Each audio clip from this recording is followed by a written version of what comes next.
They want to know why you're sitting. Sheldon Spot.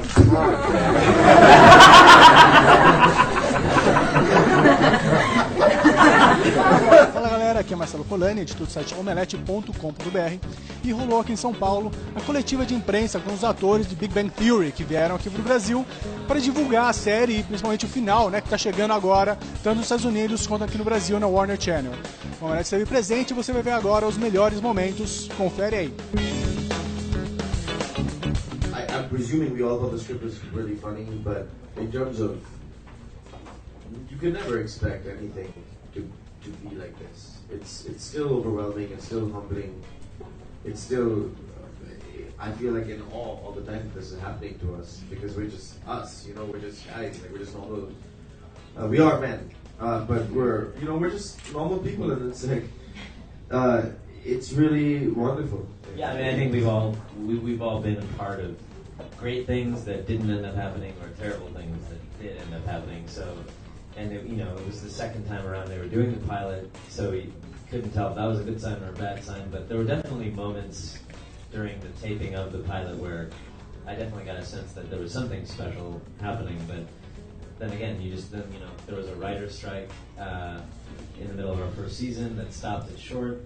So we thought we may never come back, and again, you just never know what's going to happen, and it's still, I think, still pinching ourselves that we're sitting here somehow on our set in Sao Paulo.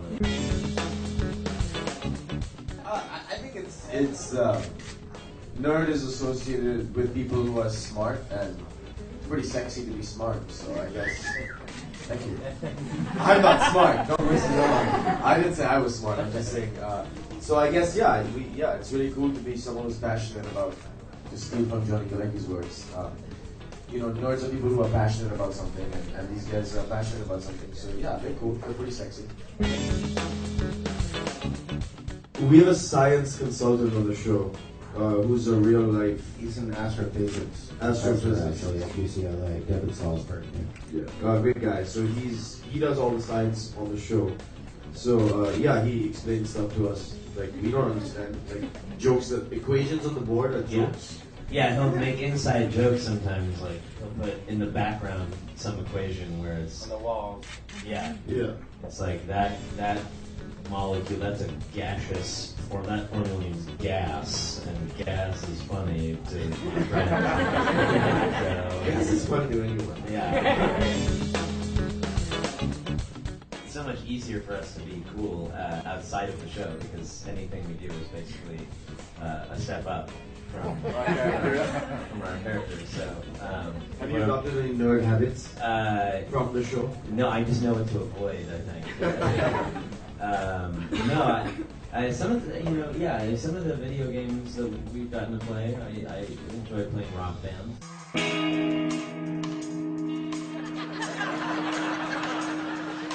And I don't ever wanna feel like I did that day. We got to do that on the set. Halo was fun too. Yeah, but I think it's a good lesson. Oh right, there was we golf, we bowling. That was fun. But we don't stay up all night. We get our share of Chinese food, and we're asleep at 9 p.m. every night. Yeah, so we're saints.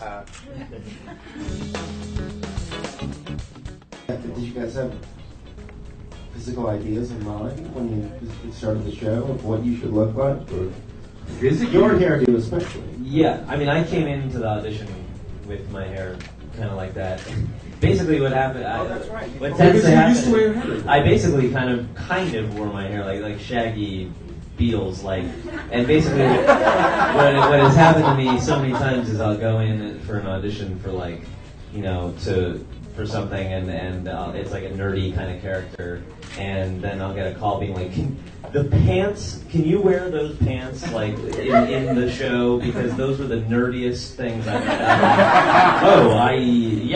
Sure, I did that on purpose. So I find out that actually what I look like and what I wear, it tends to work perfectly for playing nerds, and then I have to change my whole style. I'm not worried about being typecast. I mean, there's nothing you can do about it. I'm not worried about it. I think it depends. You know, I think that that happens to some people, and I think it's kind of our responsibility to break that idea that we're only one. You know, I think if you're a versatile actor, which I think we're all actors. I don't think they didn't just pluck these guys off the street. You know, we're not. We're actors, so I think we can play different parts. I mean, and it is something. I would choose it over not being on the show, and you know, I would choose the risk of being typecast. But it can happen to people in movies. It can happen to. We're too good looking. Yeah, and often they tell me to tone it down. Sometimes they said you're getting a little too handsome.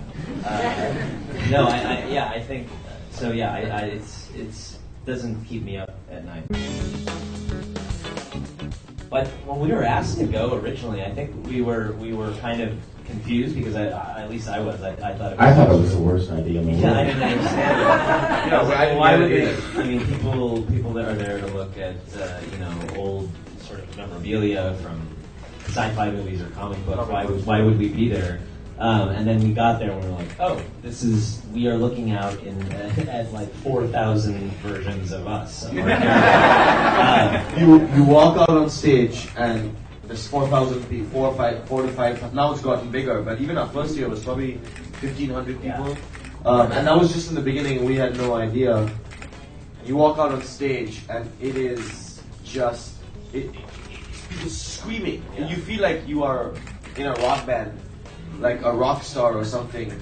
And people, it's not like, hey, good job. It's screaming, crying. People like it makes us feel so amazing. It's really wonderful. Yeah, now we need it every year. Yeah. It's after the show, we're still gonna go. Yeah. I was on the train. Well, we were on the same train with Chuck Lorre, the co-creator of the show, and I said, I really think this. We were on our way down to Comic-Con to San Diego, and I said, I think this is a really bad idea, man. And he said, why? I said, well, because it's a sci-fi conference, and there's Battlestar Galactica there, and there's all these, we're not really a sci-fi show.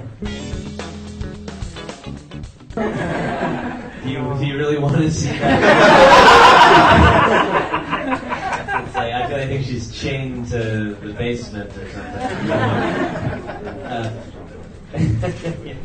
Yeah, it's Kaylee quoting.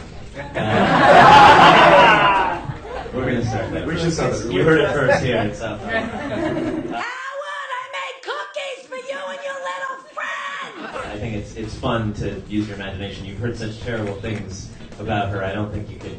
We know she wears a wig and I draw her eyebrows on, and she's morbidly obese and short and has a mustache. I mean, She goes through arm. yeah. So I think it's just they can have fun just describing her, and yeah. It'd be really cool to see her in the season finale, though. Yeah. Math, science, history, unraveling the mystery that all started with a big bang.